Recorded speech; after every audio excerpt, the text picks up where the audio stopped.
3 मई 2007 को cat McCain अपनी 3 साल की बेटी से महज 55 मीटर की दूरी पर थीं। ये दूरी पुर्तगाल के प्रिया दा लूज में स्थित अपार्टमेंट 5A और तापस रेस्टोरेंट के बीच के रास्ते की है। केट अपने पति जेरी और 7 दोस्तों के साथ ओशन क्लब रिजॉर्ट में डिनर कर रही हैं।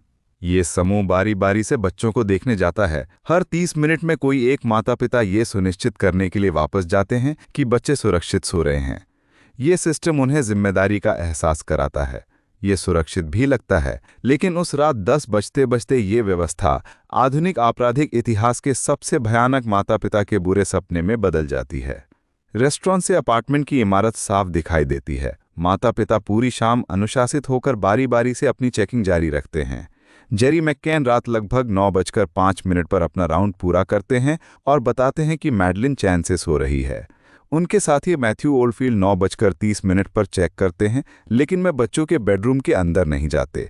केट मैककेन अपनी बारी आने पर रात 10 बजे टेबल से उठती हैं। वे पुर्तगाल की उस सुहानी शाम में वही 55 मीटर पैदल चलकर अपार्टमेंट का दरवाज़ा खोलती हैं।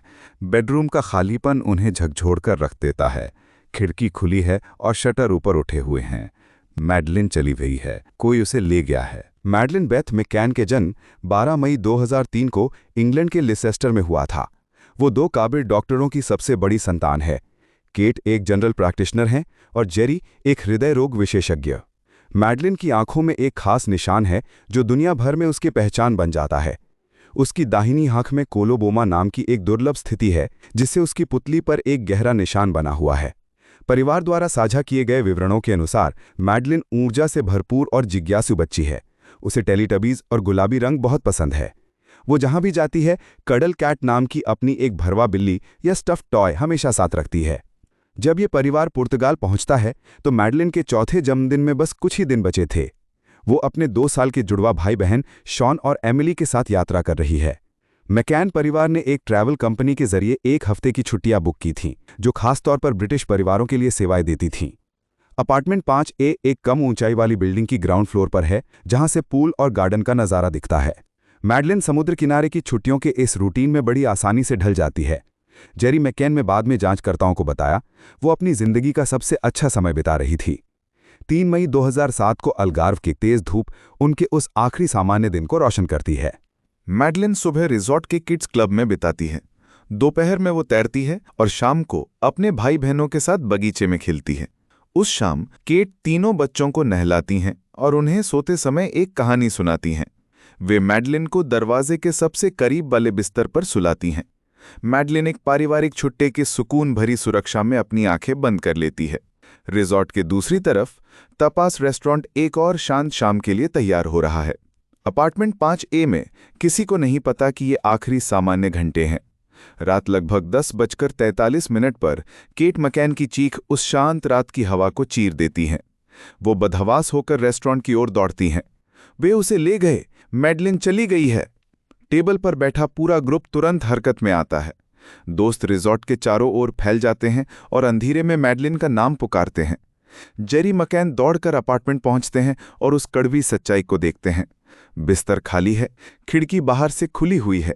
इस महत्वपूर्ण विवरण पर ध्यान दें। पुर्तगाली पुलिस को रात 10:41 तक सूचना नहीं दी जाती है। किसी भी आधिकारिक कार्रवाई शुरू होने से पहले 41 कीमती मिनट बर्बाद हो चुके होते हैं। जब पुलिस या जुडिशरिया पहुंचती है तो वे एक ऐसे घटनास्थल की जांच शुरू करते हैं जो पहले ही दूषित हो चुका है। पागलों जैसी तलाश के दौरान रिजॉर्ट का स्टाफ और मेहमान कई बार अपार्टमेंट 5A के अंदर बाहर जा चुके होते हैं। उंगलियों के निशान खराब हो जाते हैं। संभावित DNA सबूत मिट जाते हैं। आधिकारिक जांच रिपोर्ट के अनुसार अधिकारी अपार्टमेंट की इमारत के चारों ओर घेराबंदी करने में विफल रहते हैं। गाड़ियां इलाके से गुजरती रहती हैं। स्थानीय लोग संभावित भागने वाले रास्तों पर आज़ादी से घूमते रहते हैं। सोचिए, हर बीतते मिनट के साथ कितने फॉरेंसिक सबूत ओझल हो गए होंगे। गौर कीजिए कि कैसे शुरुआती घंटों की जांच की कमियां समय के साथ और बड़ी होती चली गईं। पुर्तगाली अधिकारियों ने मैडलिन के गायब होने के 14 दिन बाद तक खोजी कुत्तों का इस्तेमाल नहीं किया। पुर्तगाल और स्पेन के बीच के बॉर्डर चेक पॉइंट्स को घटना के कई घंटों बाद अलर्ट मिलता है, जबकि पास का मुख्य हाईवे प्रिया दा लूज को 2 घंटे से भी कम समय में स्पेनिश सीमा से जोड़ देता है। जांचकर्ताओं ने बाद में स्वीकार किया कि कार से यात्रा करने वाला अपहरणकर्ता सुबह होने से पहले 4 देशों तक पहुंच सकता था। एक लापता बच्चे की जांच के सबसे महत्वपूर्ण घंटे तबाही और अराजकता में बदल जाते हैं। स्थानीय पुलिस शुरू में इस मामले को अपहरण के बजाय लापता होने के तौर पर देखती। अधिकारी पड़ोस में घर घर जाकर पूछताछ तो करते हैं, लेकिन उनके पास तलाशी का कोई ठोस प्लान नहीं होता। रॉबर्ट मूरत, जो एक ब्रिटिश पुर्तगाली निवासी हैं और अपार्टमेंट से 150 मीटर दूर रहते हैं, अनुवादक के रूप में मदद के लिए आगे आते हैं। कुछ ही दिनों में मूरत पहले नामित संदिग्ध बन जाते हैं। जांचकर्ता उन्हें अर्ग्यूडो घोषित कर देते हैं, जो पुर्तगाली कानून में एक औपचारिक संदिग्ध के लिए शब्द है। ध्यान दें कि जांच कितनी जल्दी अपहरण की थ्योरी को छोड़कर पास में रहने वाले एक निवासी पर टिक जाती है। मूरत को बाद में सभी आरोपों से पूरी तरह से मुक्त कर दिया जाता है। मीडिया का शोर प्राया द लूज को दुनिया के सबसे चर्चित गांव में बदल देता है। 30 देशों की कैमरा टीमें अल्गार्वे तट पर उमड़ पड़ती हैं। ये खबर महीनों तक दुनिया भर की सुर्खियों में रहती है। मैडलिन का चेहरा पूरे यूरोप और उसके बाहर के पोस्टरों पर दिखाई देता है।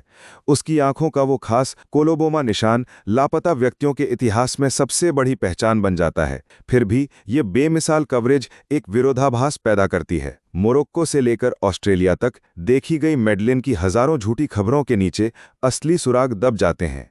सितंबर 2007 में पुर्तगाली जांच एक चौंकाने वाला मोड़ लेती है। अभियोजक केट और जेरी मक्कैन को ही उनकी बेटी के गायब होने का संदिग्ध यानी अर्ग्यूडो बना देते हैं। फॉरेंसिक टीमों का दावा है कि खोजी कुत्तों को अपार्टमेंट और मैकैन की किराए की कार में मौत की गंध मिली है। यह आरोप 2 महाद्वीपों में भूकंप की तरह गूंजता है। अदालत के रिकॉर्ड के अनुसार इन दावों के पीछे के फॉरेंसिक सबूत बाद में कमजोर साबित होते हैं। गाड़ी से मिले डीएनए सैंपल की पुष्टि निश्चित रूप से मैडलिन के रूप में नहीं की जा सकती। केट मैकैन ने अपनी किताब में लिखा, हमें सच पता था, हम जानते थे कि हम निर्दोष थे। जरा सोचिए कि फॉरेंसिक टाइमलाइन भौतिक सबूतों की ताकत के बारे में क्या बताती है। मैडलिन के गायब होने के लगभग 3 महीने बाद 31 जुलाई 2007 को खोजी कुत्ते अपार्टमेंट 5A में संकेत देते हैं। इस बीच के हफ्तों में अपार्टमेंट के कई बार सफाई की गई और अन्य मेहमान भी वहां रुके। मैकैन की किराए की कार में कुत्ते तब संकेत देते हैं जब वे उसे किराए पर लिए हुए 24 दिन बिता चुके होते हैं। यूनाइटेड किंगडम के फॉरेंसिक विशेषज्ञ सबूतों की समीक्षा करते हैं और तय करते हैं कि ये मुकदमा चलाने के लायक नहीं है। पुर्तगाली अटॉर्नी जनरल जुलाई 2008 में दोनों माता पिता से संदिग्ध का दर्जा हटा लेते हैं। सारे सबूत ढह जाते हैं। पुर्तगाली अधिकारी जुलाई 2008 में किसी भी संदिग्ध पर आरोप लगाने के लिए पर्याप्त सबूत न होने का हवाला देते हुए आधिकारिक तौर पर केस को बंद कर देते हैं। यह फैसला शुरुआती जांच के अंत पर मुहर लगा देता है। मैकैन परिवार सार्वजनिक दान और केट मैकैन की 2011 में प्रकाशित किताब से मिली राशि से एक निजी जांच शुरू करता है। निजी जांचकर्ता पूरे यूरोप और उत्तरी अफ्रीका में सुरागों का पीछा करते हैं। जेरी मैकैन एक सार्वजनिक अपील में कहते हैं, हम मैडलिन को ढूंढना कभी बंद नहीं करेंगे। परिवार अपनी तलाश जारी रखते हुए सालों तक मीडिया के हमलों को झेलता है। ब्रिटिश सरकार के अनुरोध के बाद स्कॉटलैंड यार्ड ने मई 2011 में ऑपरेशन ग्रेंज शुरू किया। जासूसों की एक टीम जिसमें 30 से अधिक अधिकारी शामिल हैं, पूरे मामले की समीक्षा के लिए समर्पित की जाती है। प्रकाशित रिपोर्टों के अनुसार ऑपरेशन ग्रेंज पुर्तगाली जांच के 40,000 से अधिक दस्तावेजों की जांच करता है। अधिकारी 600 संदिग्ध व्यक्तियों की पहचान करते हैं और कई बार पुर्तगाल की यात्रा करते हैं। 1 दशक से अधिक समय में इस ऑपरेशन पर ब्रिटिश टैक्सपेयर्स के 1 करोड़ 30 लाख पाउंड से अधिक खर्च होते हैं। यूनाइटेड किंगडम के इतिहास की इस सबसे महंगी गुमशुदगी की जांच में आखिर क्या निकलकर आता है?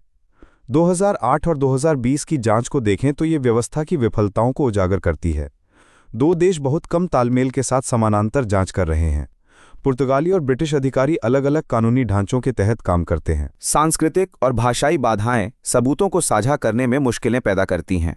मैकैन द्वारा नियुक्त निजी जांचकर्ता ऐसे सुराग देते हैं जो कभी कभी पुलिस की जांच के विपरीत होते हैं। ये मामला 101 देशों में 8,000 से अधिक बार मैडलिन को देखे जाने की खबरों को जन्म देता है, लेकिन इनमें से किसी से भी मैडलिन की पहचान की पुष्टि नहीं होती। 12 साल बिना किसी ठोस नतीजे के बीत जाते हैं। जून 2020 में सब कुछ बदल जाता है जब जर्मन अभियोजक हंस क्रिश्चियन वोल्टर्स सार्वजनिक रूप से एक नए संदिग्ध की पहचान करते हैं। क्रिश्चियन ब्रुकनर एक 43 वर्षीय जर्मन नागरिक है जिसका आपराधिक इतिहास बेहद डरावना है। वो बाल यौन शोषण का एक सजायाफ्ता अपराधी है। ब्रुकनर 1995 और 2007 के बीच रुक रुक कर पुर्तगाल के अल्गार्वे क्षेत्र में रहा है। जर्मनी के ब्राउन्सविक के अभियोजकों के अनुसार फोन के रिकॉर्ड ब्रुकनर को 3 मई 2007 को प्रिया डा लूज में मौजूद बताते हैं। उसके फोन पर एक कॉल आती है जो ओशन क्लब रिजॉर्ट के आसपास के क्षेत्र को कवर करने वाले सेल टावर से टकराती है। ब्रुकनर का आपराधिक इतिहास हिंसा के उस पैटर्न को उजागर करता है जो अलगार्वे क्षेत्र में लगातार बढ़ रहा था। अदालत के रिकॉर्ड चोरी, ड्रग तस्करी और एक नाबालिग के यौन शोषण के अपराधों को दर्ज करते हैं। 2005 में उसे अलगार्वे में एक बच्चे के यौन शोषण का दोषी ठहराया जाता है। वह अपार्टमेंट 5A से महज 1.6 किलोमीटर दूर एक कैंपर वैन में रहता था। ब्रुकनर प्रिया दा लूज की पहाड़ियों में एक जर्जर फार्म हाउस में भी रहता था, जहां जांचकर्ताओं को बाद में एक गुप्त तहखाना मिला। अभियोजक स्वीकार करते हैं कि वह स्थानीय पुलिस के लिए जाना माना था, लेकिन शुरुआती जांच के दौरान उसका नाम कभी मैडलिन केस से नहीं जुड़ा। गौर कीजिए कि ब्रुकनर की गतिविधियां कैसे मैडलिन की गुमशुदगी के समय से कई महत्वपूर्ण बिंदुओं पर मेल खाती हैं। वह ओशन क्लब के आसपास मंडराता रहता था। उसका फोन उसे उसी शाम उसी इलाके में दिखाता है। वह उस क्षेत्र के हॉलिडे अपार्टमेंट में चोरी करने के लिए भी जाना जाता था। ब्राउन्सविक की जांच टीम के अनुसार ब्रुकनर अलगाव तट के किनारे पर्यटकों के रहने की जगहों पर कई चोरियां करता है। वह खिड़कियों के जरिए संपत्तियों में घुसता था। ये तरीका अपार्टमेंट 5A में घुसने के तरीके से बिल्कुल मेल खाता है। फिर भी ब्रुकनर को मैडलिन की गुमशुदगी में अपनी बेगुनाही का दावा करता है और जांचकर्ताओं को सहयोग देने से मना कर देता है। उसकी डिफेंस टीम सेल टावर के सबूतों की विश्वसनीयता को चुनौती देती है। डिफेंस वकील तर्क देते हैं कि सेल फोन डेटा ब्रुकनर को उस सामान्य इलाके में तो दिखाता है, लेकिन उसकी सटीक लोकेशन की पुष्टि नहीं कर सकता। इस महत्वपूर्ण अंतर पर विचार करें। कई वर्ग किलोमीटर को कवर करने वाला एक सेल टावर किसी विशिष्ट इमारत में मौजूदगी की पुष्टि नहीं करता है। अभियोजकों का तर्क है कि परिस्थितिजन्य साक्ष्यों की समग्रता एक मजबूत मामला बनाती है। संदेह और प्रमाण बिना किसी समाधान के आपस में टकराते हैं। जर्मन अभियोजक अंतर्राष्ट्रीय मीडिया को बताते हैं कि उन्हें विश्वास है कि मैडलिन की मौत हो चुकी है और इसके लिए ब्रुकनर जिम्मेदार है।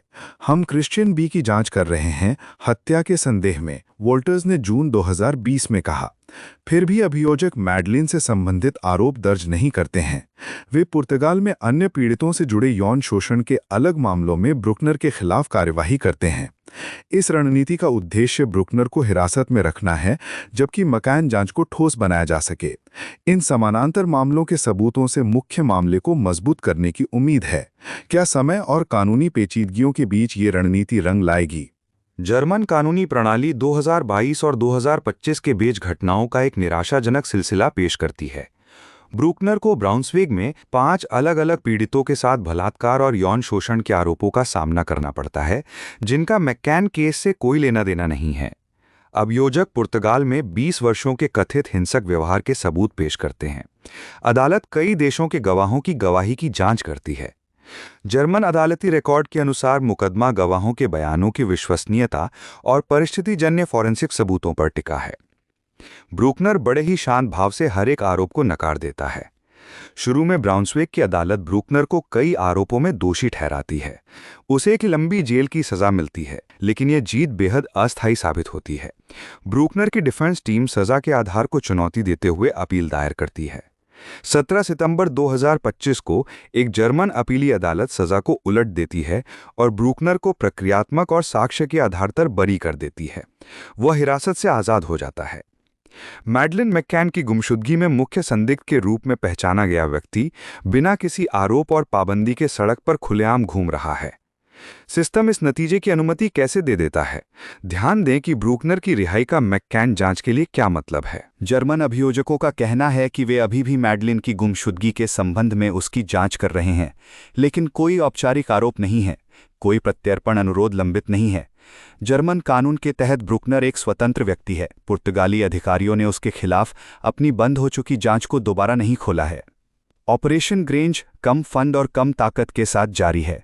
18 साल की कोशिशों के बाद न्याय की मशीनरी अपनी ही बोझ तले दब गई है।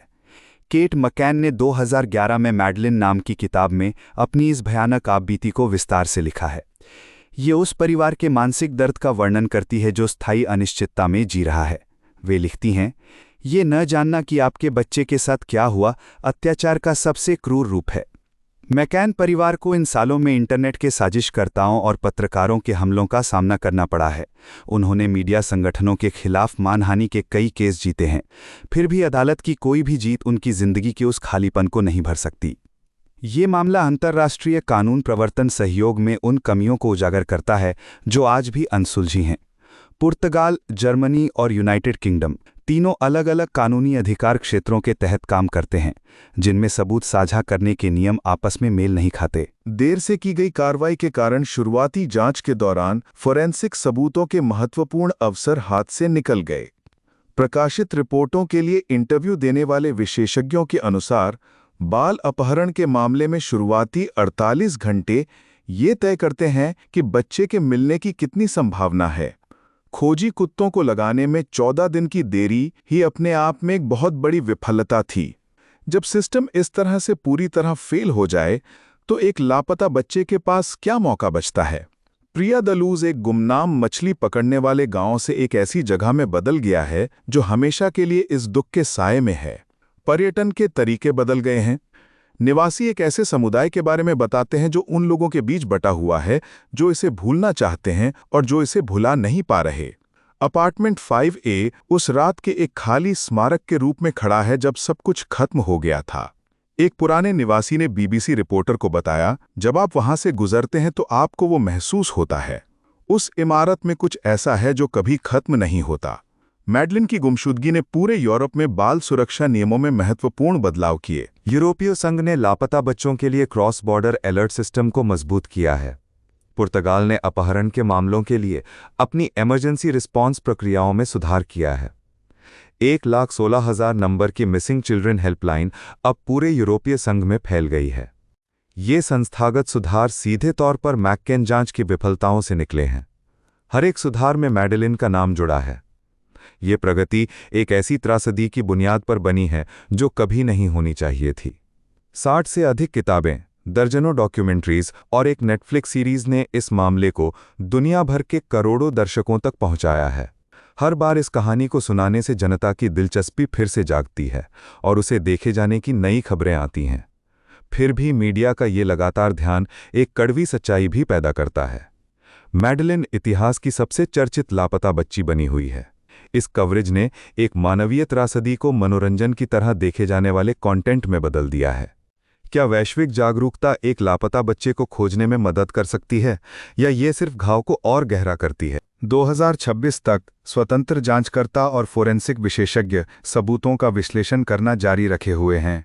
नई DNA तकनीकें अपार्टमेंट 5A से मिली सामग्री की दोबारा जांच की संभावना देती हैं। डिजिटल फोरेंसिक टूल्स जो 2007 में नहीं थे, ब्रुकनर के इलेक्ट्रॉनिक उपकरणों से हटाए गए डेटा को रिकवर कर सकते हैं। फोरेंसिक विशेषज्ञों के अनुसार टच DNA और जेनेटिक वंशावली के क्षेत्र में हुई प्रगति ऐसे अवसर प्रदान करती है जो मूल जांच कभी नहीं कर सकती थी। क्या अधिकारी ऐसी दोबारा जांच की अनुमति देंगे, यह अभी भी अनिश्चित है। ब्रुकनर जर्मनी में कहीं एक स्वतंत्र व्यक्ति की तरह रह रहा है। उस पर मैडलिन मैककेन से जुड़ा कोई आरोप नहीं है। जर्मन अभियोजकों का कहना है कि उनकी जांच जारी है, लेकिन वे कार्यवाही के लिए कोई समय सीमा नहीं बताते। ऑपरेशन ग्रेंज अनिश्चित भविष्य के साथ कम फंड पर चल रहा है। मैककेन परिवार हर साल की बरसी को गरिमा और नई अपीलों के साथ मनाता है। केट मैककेन कहती हैं, कोई तो जानता है कि मैडलिन के साथ क्या हुआ। उस व्यक्ति के पास अभी भी सही काम करने का मौका है। समय समय पर पुर्तगाली अटॉर्नी जनरल का कार्यालय मामले की समीक्षा करता है, लेकिन कोई सार्वजनिक कार्यवाही नहीं होती। ब्रिटिश अधिकारियों और मीडिया संगठनों का अंतर्राष्ट्रीय दबाव प्रतिबद्धता के बयान तो दिलाता है, लेकिन कोई ठोस प्रगति नहीं होती। जैसे जैसे सबूत खत्म हो रहे हैं और गवाह बूढ़े हो रहे हैं, कानूनी समय निकलता जा रहा है। बिना किसी आरोप के बीतने वाला हर साल मुकदमे की संभावना को कम कर देता है। वो मामला जिसने दुनिया को एक साथ दहला दिया था, अब खामोशी में खोने का खतरा है। मैडलाइन मैककेन आज 22 साल की होती। उसकी आंखों का वो कोलुबोमा निशान आज भी उसे किसी भी देखने वाले के लिए पहचानने योग्य बनाता। प्रिया दलूज की उस सुहानी मई की शाम को जो हुआ, उसका सच कहीं ना कहीं कम से कम एक जीवित व्यक्ति की याद में मौजूद है। एक आदमी आज़ाद घूम रहा है, एक परिवार अंतहीन इंतजार कर रहा है। 55 मीटर आज भी आधुनिक आपराधिक इतिहास की सबसे महत्वपूर्ण दूरी बनी हुई है। मैडलाइन के लिए न्याय की मांग है कि दुनिया इसे अनदेखा ना करे।